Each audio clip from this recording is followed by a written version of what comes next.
glycogen, and cellulose. So one of the things you're going to need to learn to do that I will really hound you guys through in 241 and 242 is the devil's in the details. Right? You may have heard that expression before. Pay attention. Don't just look at it, go, okay, that's nice, I looked at it. Really examine it and pay attention to what you're seeing and look for differences. So I want you guys to look at starch and glycogen, and is there anything different about the linear arrangement between starch and glycogen? Is there a difference? Take a look. Maybe there is. Maybe there isn't. Is there a difference between the arrangement and the bonding from one monomer to the next in starch and glycogen? And the answer is no. It's the same, right? Look at this. There's the O up there. There's the O up there. Are they the same? No. Ah, see? This is why we can't digest it. It's the same goofy molecule, but its intermolecular conformation is a little bit different, right?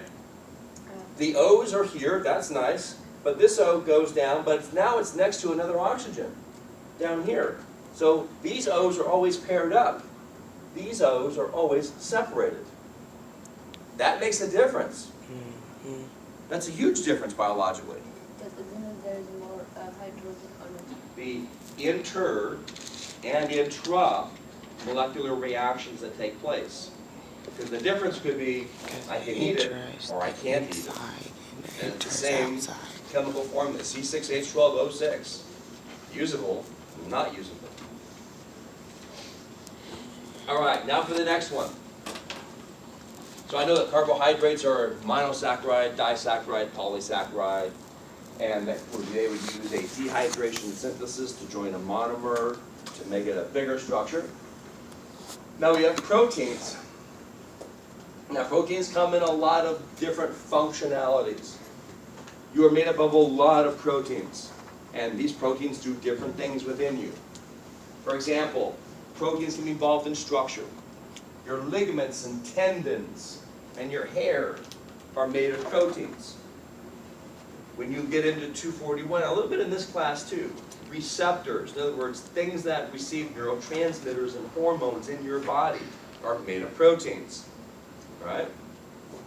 Your muscles are labeled as a contractile type of a protein because they will contract, meaning they can shorten. And that causes movement and creates power within us. Proteins can also be formed in terms of storage. How many of you like eggs?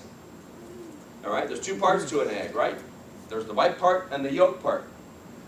Just out of curiosity, which part is actually the baby chicken? The yellow. The yellow. The white. The white. Really? Oh, is it? The yellow are hormones, That's why I didn't say nutrients, nothing. and I knew I lipids could and be fats. wrong. It's the nutrients, and it's the building blocks that the cells will use to make it. So if you eat egg whites, you're just eating little baby chickens. Or more protein. Okay? The more protein, right? The more protein, yes, that's a good source of protein.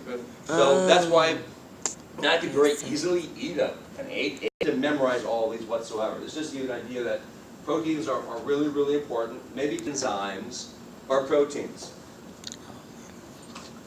Let me ask you this, are all proteins enzymes? No. Now, you can tell by this list, right? No, you But can't that's sort of a say. saying you're going to get in biology. All enzymes are proteins, but not all proteins. The kind of covalent bond that happens between two monomers when those two monomers are an actual amino acid. Okay, I got that.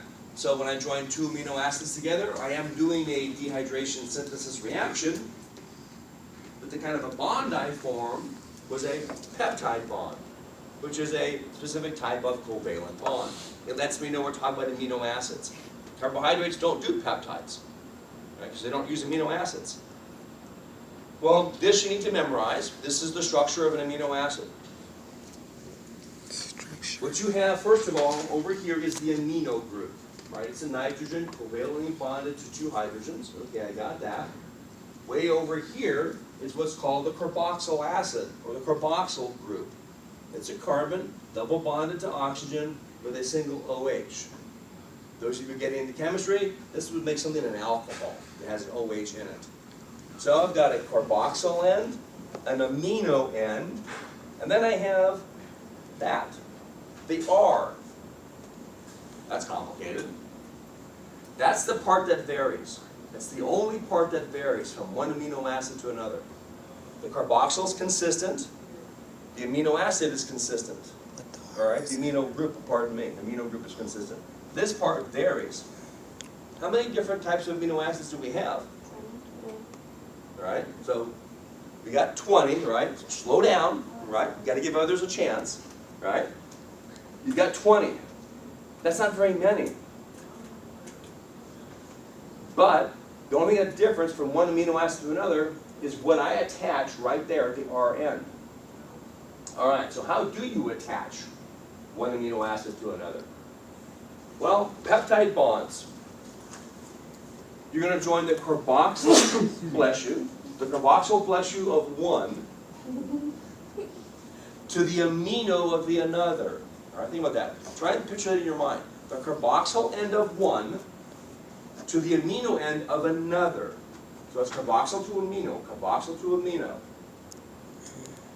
And that's why you form a peptide bond. Well, when you've got two amino acids joined together, right, we're going to get a dipeptide. And you get many of them, we're going to get a polypeptide. All right, well, how do we do this? So here is an amino acid, right?